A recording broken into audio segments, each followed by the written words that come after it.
Hola, ¿qué tal? Buenas, yo soy Antonio Martínez, soy el profe de modelado 3D y animación de la Escuela de Tecnología Aplicadas STEP de Linares. Y bueno, pues estoy aquí para daros este pequeño tutorial, esta pequeña charla que vamos a encaminar básicamente hacia ZBrush y el concepto de escultura digital, ¿vale? Que bueno, espero que no se haga muy pesada, que sea interesante y bueno, sobre todo quiero acercar un poquito al mundillo de dentro del modelado 3D a esta parte concreta que es lo que llamamos escultura digital y que está asociada pues directamente a este programa ZBrush o ZBrush que diría los sajones, que es de la compañía Pixologic, que básicamente es el estándar de la industria en lo que es escultura digital, ¿vale? Eh, Simplemente, pues, quiero poneros antes un poquito en situación para que entendáis un poco cómo funciona esto. Tenemos que pensar que al final, bueno, lo que no habíais trabajado nunca en 3D digital, en CGI y demás, pues simplemente explicaros que básicamente lo que nosotros hacemos cuando trabajamos en 3D en un ordenador es generar mediante polígonos, ¿vale? Triángulos, que si lo pensáis, el triángulo es la mínima forma geométrica que podemos definir, ¿vale? Pues bueno, a base de juntar triangulitos entre sí, creamos lo que llamamos una malla poligonal. Y esas mallas poligonales pues vienen a ser como redes metálicas sobre las que creamos nuestra superficie. Algo así como los armazones que tienen los ninox de las fallas. Y si alguno ha hecho escultura tradicional o modelado, pues sabéis que siempre se hacen unos armazones dentro de las figuras de barro, porque si se dejaran solamente con barro y son muy grandes, se agrietan, ¿no? Entonces el núcleo se deja, pues se suele hacer con metal y con papel y demás, y se va envolviendo luego con barro encima. Pues esas mallas poligonales, ¿vale? Al final lo que se resumen es que son conjuntos de triángulos, como hemos dicho, y cada uno de esos triángulos pues tiene vértices. Esos vértices tienen unas coordenadas en el espacio y para mover todo eso, para que os hagáis una idea rápida, el ordenador tiene que hacer muchísimos cálculos, muchísimos cálculos. Entonces, la filosofía de este programa aporta muchas diferencias con respecto, por ejemplo, a 3D Studio, a Maya o a Blender, que son programas de modelado 3D más tradicional, ¿vale? Y básicamente en ellos interactuamos directamente sobre los vértices.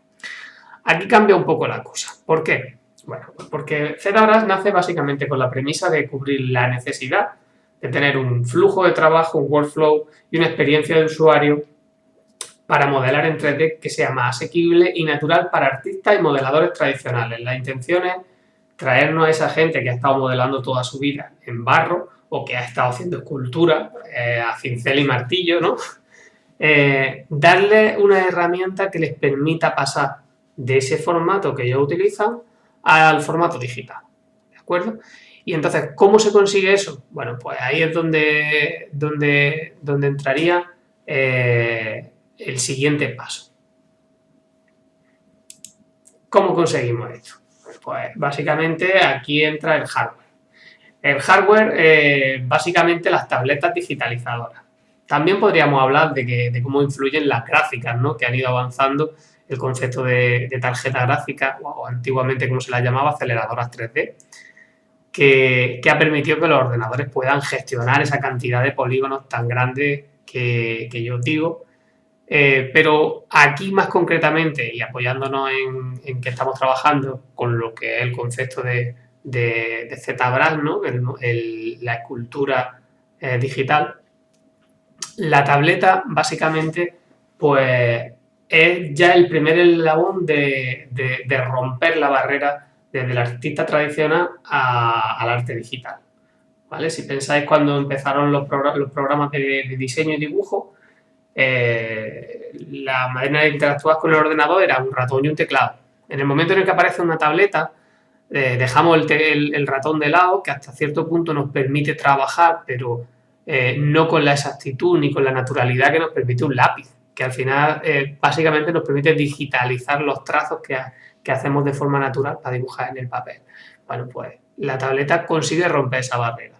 Y entonces, inicialmente, sobre todo para ilustradores y dibujantes, básicamente ya da el primer paso para que podamos dejar a un lado el papel, ¿no? Y pasarnos del papel o del lienzo al formato digital. ¿Qué pasa? Que Pixologic pues aprovecha esta herramienta y bueno, lo que ofrece, porque como sabéis, estos lápices también son sensibles a la presión, muchos de ellos también a la rotación y a la inclinación, es decir, da mucho control sobre lo que se está haciendo y más aún si encima de todo es como este que tenemos aquí, que es con pantalla integrada, ¿vale? Que directamente trabajamos sobre el modelo. Entonces Pixologic lo utiliza y convierte este lápiz en una suerte de palillo de modelar o de cincel que va a interactuar directamente sobre nuestro modelo. Y ahí entraría el concepto de barro digital, ¿vale? Arcilla digital, barro digital, plastilina digital. Y básicamente lo que hace Pixologic con ZBrush es intentar digitalizar la forma de trabajo que tiene un modelador de forma tradicional, que lo que hace es interactuar sobre la pieza de barro, modelándola, ¿no? Dándole con un palillo de modelar o bien con los dedos, apretando, generando volúmenes, ¿vale? Quitando material, si fuera piedra tallando para quitar material directamente. Bueno, pues un poco todas esas cosas lo que se intenta es digitalizarlas y eso se consigue pues a través de ese lápiz y pues de cómo se interactúa con el modelo. Como ya hemos dicho, en Blender, en 3D Studio, en Maya, el concepto es más de, bueno, seleccionar ciertos vértices, moverlos y generar, pues a través de modificadores y algoritmos, pues esos modelos que se van haciendo. Aquí se deja un poco de lado el concepto de los vértices y nos concentramos en el volumen, ¿vale? Podemos interactuar directamente sobre ese volumen y darle relieve, sacar volumen positivo, volumen negativo, estirarlo, todo haciéndolo con el lápiz, ¿de acuerdo? De manera que se digitaliza un poco el concepto de trabajo, ese workflow que tendría un modelador directamente con su pella de barro, ¿no? Con su arcilla, pues llevarlo un poco a un software. Y por último, como comentábamos antes, el 3D es algo que es pesado, ¿de acuerdo? Los ordenadores tienen que sufrir bastante cuando las escenas se vuelven muy complejas. Entonces, normalmente cuando empezamos a hablar de millones de polígonos por una escena, bueno, ahora ya mucho menos porque los ordenadores son mucho más potentes que antes, pero hace no tantos años, cuando hablábamos de millones de polígonos por una escena, normalmente estábamos hablando de una escena que ya se volvía poco usable. Empezaba a ralentizar el ordenador, la CPU sufría muchísimo. Hoy día ya tenemos bastante más libertad, pero aún así, en aquel momento, en el pasado ya ZBrush rompió un poco esa limitación y hoy la sigue rompiendo. ¿Por qué? Pues porque nos permite trabajar con densidades de polígonos tremendas, decenas de millones de polígonos en una escena sin que se llegue a ralentizar y funcione en tiempo real, ¿vale? Y eso es una pasada. ¿Por qué? Pues porque al final la cantidad de polígonos, ¿vale? En el modelo 3D vendría a ser como la cantidad de píxeles en el diseño 2D, ¿vale? Es la resolución de nuestra malla y a más cantidad de polígonos, más finos pueden ser los detalles que podemos impregnar en un modelo. Y para ello Pixologic pues tiene una tecnología mixta, ¿vale? Que lo que intenta hacer es que, bueno, como al final los gráficos se ven en una pantalla y tenemos píxeles de por medio, lo que intentan hacer es una asociación entre polígono y píxel que de forma cruda no está utilizando polígonos tal cual. Nosotros siempre vamos a tener un conteo de polígonos del modelo, pero en realidad es un híbrido, ¿de acuerdo? ¿Qué permite eso? Pues que, como hemos dicho, tengamos una densidad de polígonos pasmosa, ¿vale? Hasta el punto de que podemos, bueno, pues literalmente como veis en esta foto, que es una de las promocionales de la página de Pixologic para promocionar ZBrush, este tipo de detalles que tenemos aquí está todo modelado, ¿vale? Eso necesitamos muchísimos polígonos para que puedan recrear los entrantes y salientes que se generan aquí. Y esto no se puede conseguir con facilidad con otros software, ¿vale? Entonces, este compondría la tercera patita, el tercer pivote de lo que viene siendo la filosofía de trabajo de ZBrush y por eso, y lo que lo hace sobre todo distinto del resto de software. Eso es lo que lo distingue de verdad y por eso es por excelencia el programa de escultura digital más utilizado, ¿de acuerdo? Y yo creo que con esto pues podemos pasar directamente a ZBrush y trabajar con él, que es lo que creo que resultará más interesante para todos, ¿verdad?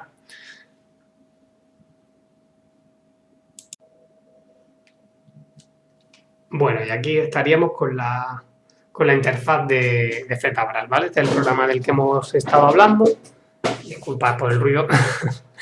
Y básicamente, bueno, pues esto es lo que nos encontramos cuando abrimos ZBrush, ¿de acuerdo?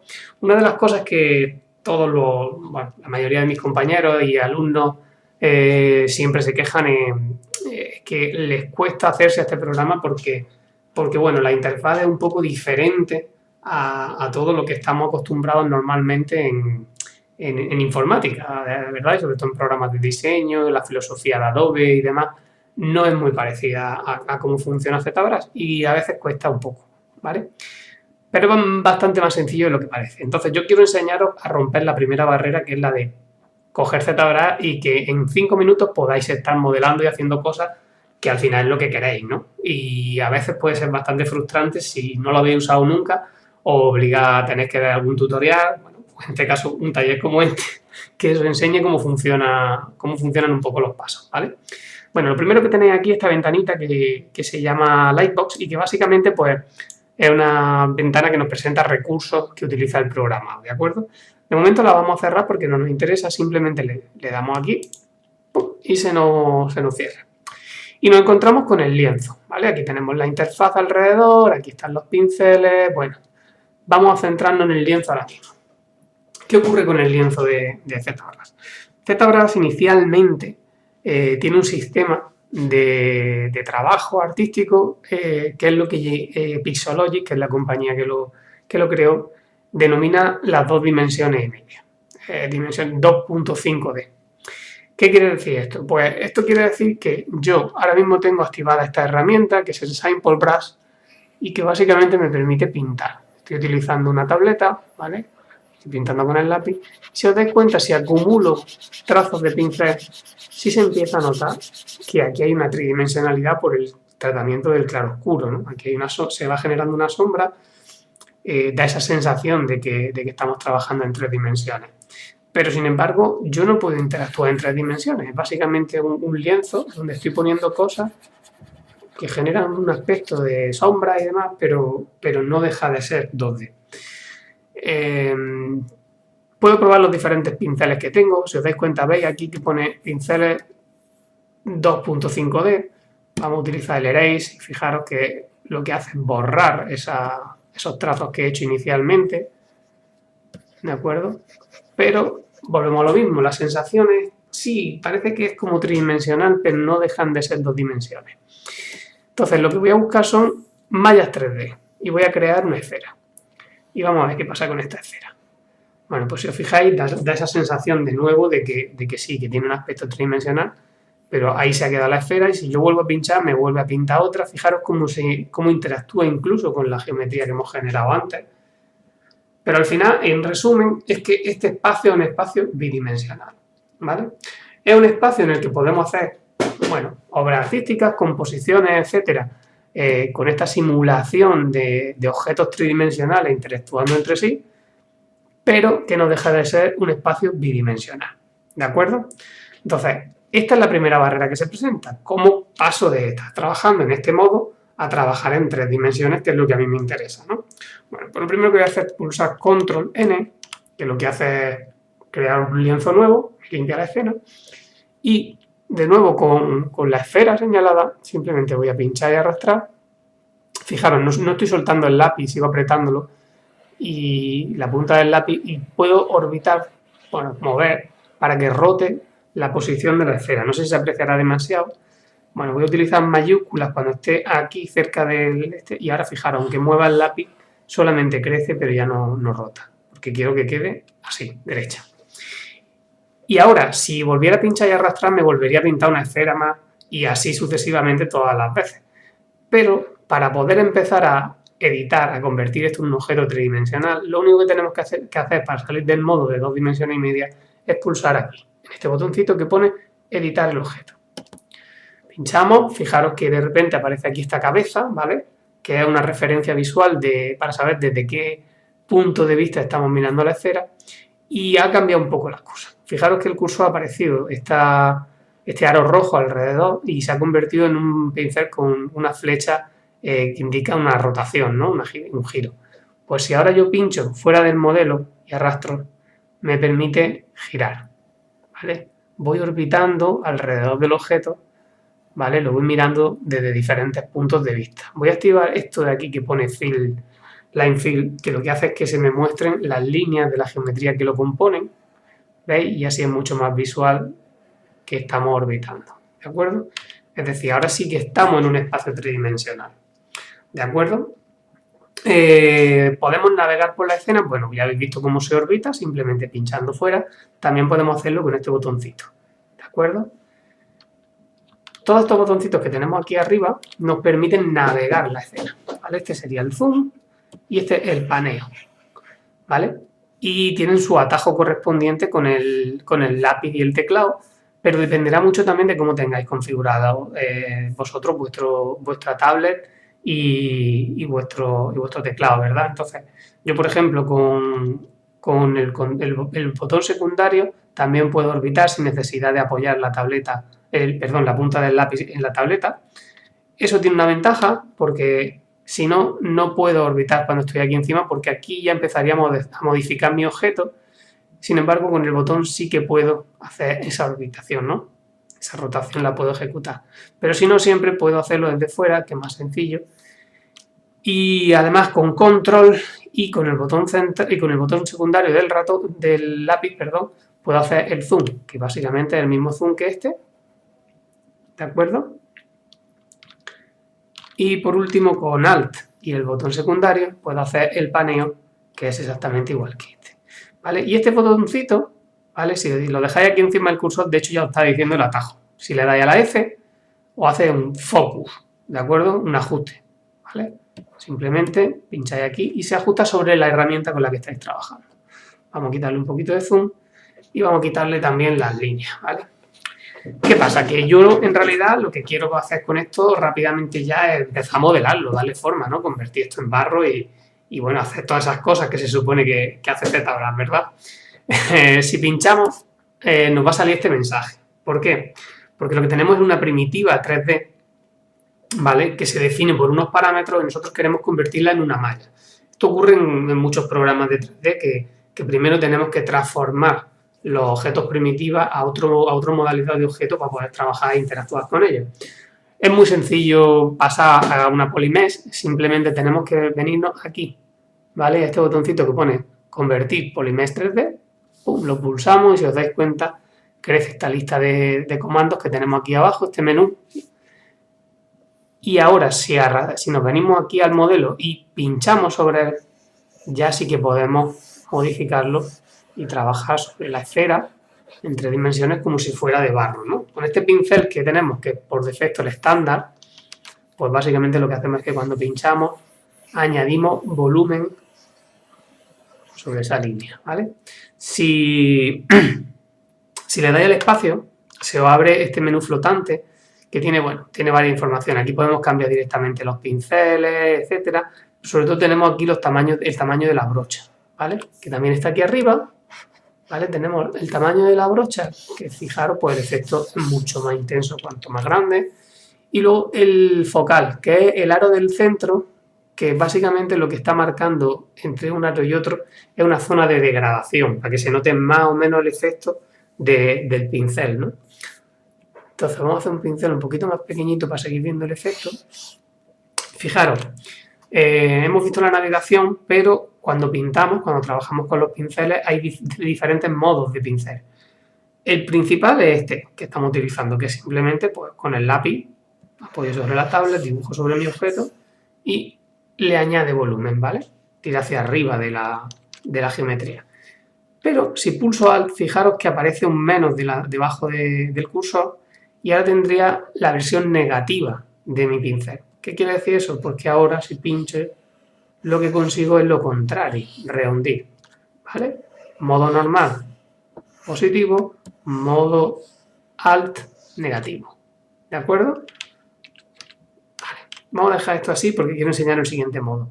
Si ahora en lugar de Alt pulso Shift, el cursor cambia al color azul y tenemos el pincel de suavizado. ¿Veis lo que hace? Es suavizar el efecto, bueno, las deformaciones que hay en la malla las va suavizando.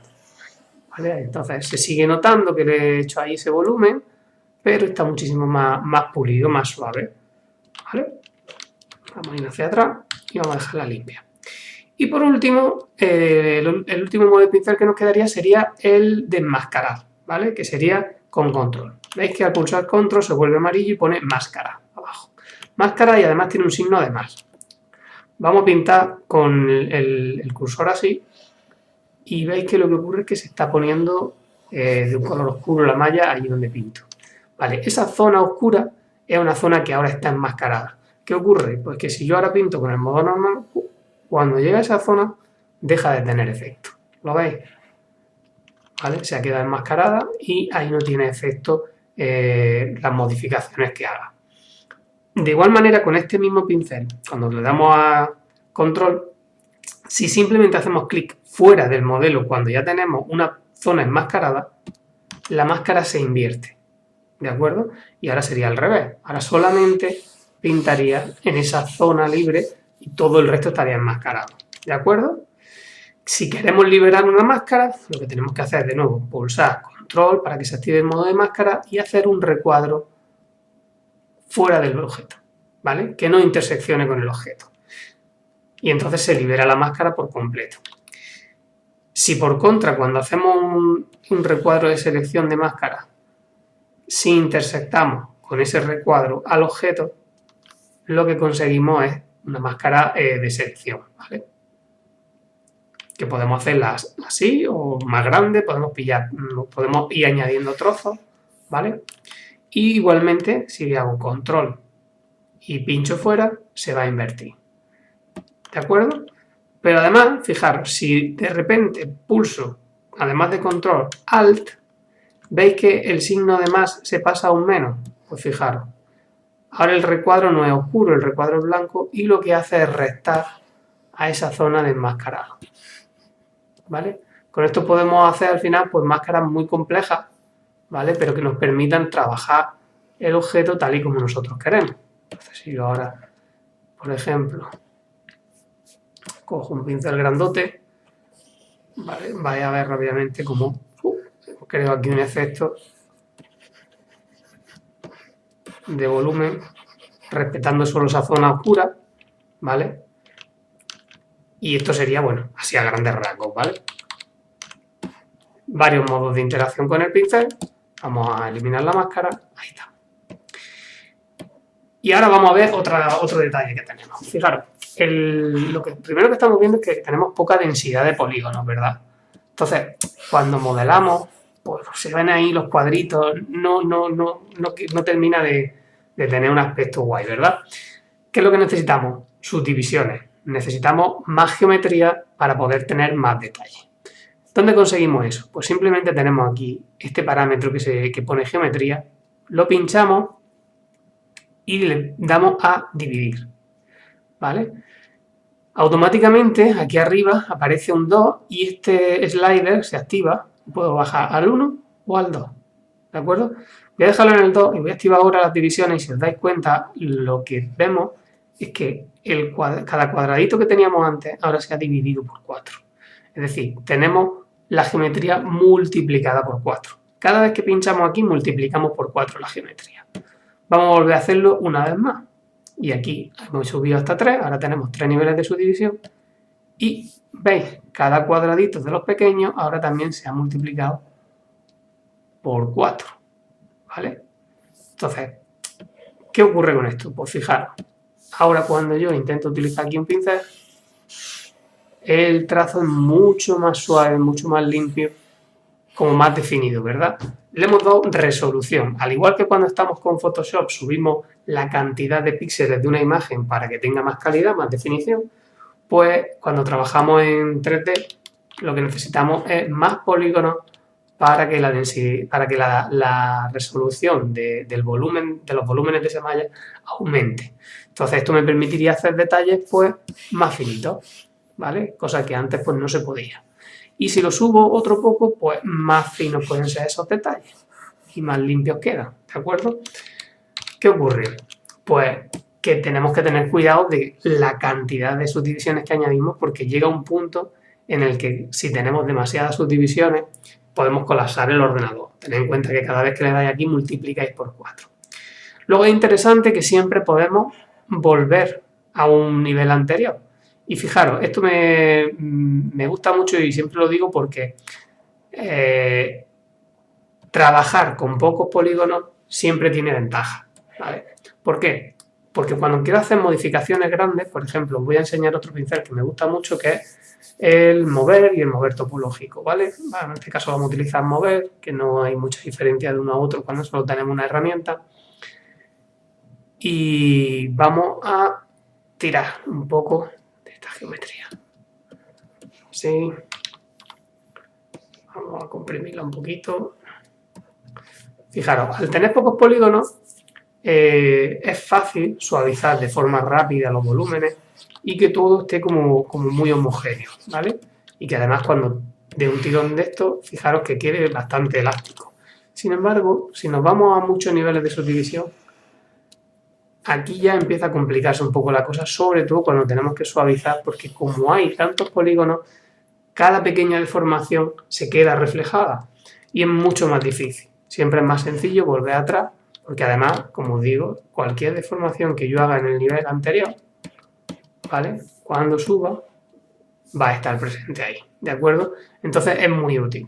Dependiendo del nivel de subdivisiones, pues ahí es donde estoy trabajando según qué detalle, ¿vale? Vamos a volver hacia atrás, antes de mover, que quiero enseñaros la última herramienta que quiero que veáis. Y con esto ya tenéis para poder trabajar y hacer cosas todo lo chulas que queráis, la verdad. Porque con simplemente esto es con lo que empezamos casi todo y empezamos a modelar como si fuera simplemente plastilina y podéis dar rienda suelta a vuestra imaginación, ¿vale? ¿En qué consiste la herramienta? Bueno, pues una de las herramientas más potentes que tenemos los modeladores es que en digital podemos trabajar con simetría. ¿Qué quiere decir esto? Pues que podemos, dándole a la tecla X en este caso, se activa, ¿veis? Ese cursor gemelo que se mueve exactamente igual que mi cursor, ¿vale? El que yo estoy controlando, pero de forma simétrica. A partir de este eje de simetría, ¿vale? Que está coincidiendo con el eje X, por eso el atajo es la letra X, ¿vale? Y ahora cuando yo modelo, vale, voy a utilizar, en vez de mover, voy a volver al pincel que estaba utilizando, que es este, estándar. Fijaros, los cambios que hago en un lado se van reflejando en el otro. ¿Veis? Igualmente puedo pintar en un lado o en otro, da lo mismo. Siempre que esté pintando a uno de los lados del eje de simetría, se va a reflejar en el otro. Detallitos. ¿Veis a lo que me refiero? ¿Vale? Esto es muy potente porque trabajamos en la mitad de tiempo y además conseguimos que ambas partes sean iguales. ¿Por qué? Pues porque esencialmente cuando se modelan sobre todo humanoides o criaturas, siempre suelen tener algún eje de simetría. La simetría es algo que está muy presente en el mundo. No es perfecta, aquí sí estamos trabajando con una simetría perfecta, pero inicialmente para los modelos pues nos viene bien trabajar con una simetría al principio y cuando ya tenemos el modelo funcionando la quitamos y creamos pues imperfecciones que estén en un lado y en el otro no, ¿verdad? Para conseguir que se rompa esa simetría. Vale, pues simplemente con todas estas herramientas ya habéis visto el pincel de mover, el pincel estándar, las diferentes versiones de pincel que tenemos y los niveles de subdivisión, pues aquí tenemos ya donde elegir para poder trabajar. Fijaros, con el mover también funciona con la simetría, ¿vale? Entonces, puedo coger y editar esto, darle la forma que yo considero oportuna. Uy, ay, no hace eso. El teclado inalámbrico a veces se le va un poco la olla. ¿De acuerdo? Vale.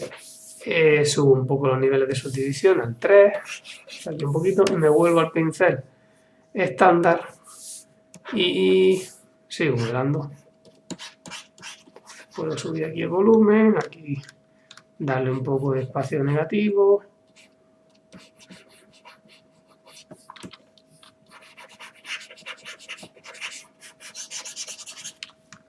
Aquí vuelvo a darle espacio negativo en esta zona. Voy a bajar un poco el nivel al luz, venga, que es más rápido, genera espacios más claros y además, como decía, suavizar aquí y que los volúmenes queden más suaves es mucho más sencillo.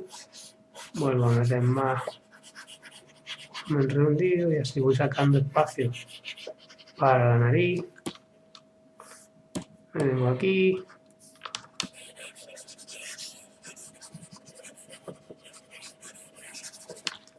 Vale. Trabaja un poco aquí la zona esta. Vale.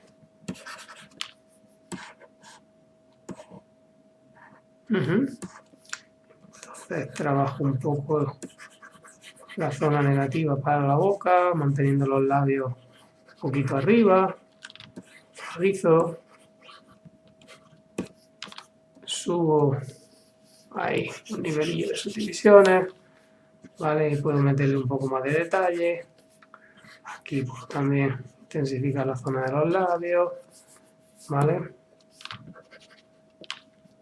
Puedo volver a coger el pincel de mover. Aquí voy ajustando volúmenes y formas. Por ejemplo, con un pincel más grande voy a hacer que la cabeza sea más estrecha. Vuelvo a suavizar. Bueno, he suavizado demasiado. Pincel demasiado grande. Aquí. ¿Vale? Aquí simplemente ya es a vuestro libre albedrío. Y un detallito que soy suelo hacer yo mucho, bueno, yo lo hacemos prácticamente todos los que nos dedicamos a esto, es cuando empezamos a introducir elementos, por ejemplo, en un rostro, ¿no? Si queremos hacer los ojos, que son elementos que están bastante diferenciados del resto de la estructura facial, pues buscamos el añadir diferentes herramientas. ¿Vale? Por ejemplo, si me vengo aquí a Subtool, ¿veis? Justo aquí lo que tenemos es la herramienta con la que estamos trabajando, pero podemos añadirle otra. Entonces, si le doy a añadir y le doy a esfera, me crea otra esfera nueva que es bastante más grande, pero que si ahora yo selecciono, fijaros, aquí tengo las opciones de mover, escalar y rotar, que son las más típicas. Bueno, pues simplemente voy a escalarla, me sale este gizmo, que si habéis utilizado alguna vez un programa de 3D veis que es muy similar al de programas como 3D Studio, Blender o Maya. Me permite también, aunque esté en escalar, todo el gizmo este lo que me permite es hacer todas las transformaciones a la vez. Aquí escalo, con este lo muevo, ¿vale? Y puedo situar la bola aproximadamente en su sitio y generarme un volumen para el ojo. Voy a hacerlo un poquito más pequeña, voy a sacarla un poco más, ¿vale? Bueno, y me da una referencia, ¿vale? De base con la que trabajar para ir modelando el ojo alrededor de esto, ¿vale? Entonces, podría duplicarlo y buscar aquí abajo en deformaciones, ya nos ponemos un poco complejos, este factor que pone aquí reflejar, modificador, ¡pum! Y me crea un segundo ojo que es simétrico al primero que he creado. Entonces me vengo aquí, selecciono mi herramienta principal, ¿vale? Y ya puedo volver a seguir trabajando sobre la cara tranquilamente, ¿vale? Puedo mover, ¿vale?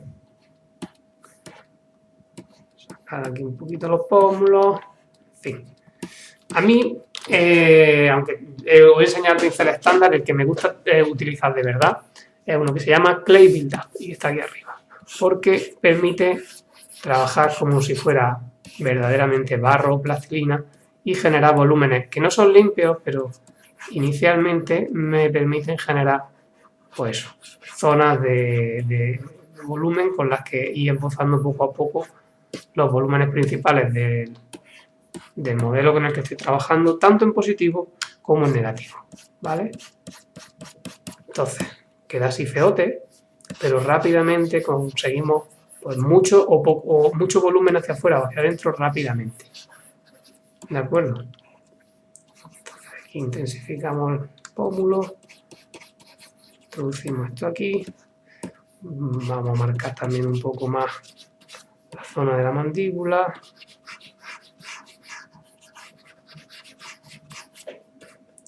¿De acuerdo?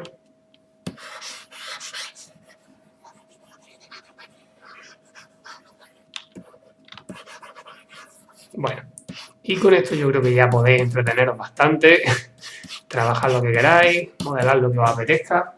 Y bueno, pues simplemente espero que haya sido interesante, que no se haya alargado demasiado. Y nada, recordaros que bueno, pues para localizarnos, Escuela de Tecnología Aplicada de Linares, la Escuela STETCH, que estamos para lo que necesitéis. Y nada más, gracias por pasar este ratito, por atenderme y espero que os haya resultado interesante y agradable. Venga, un saludo.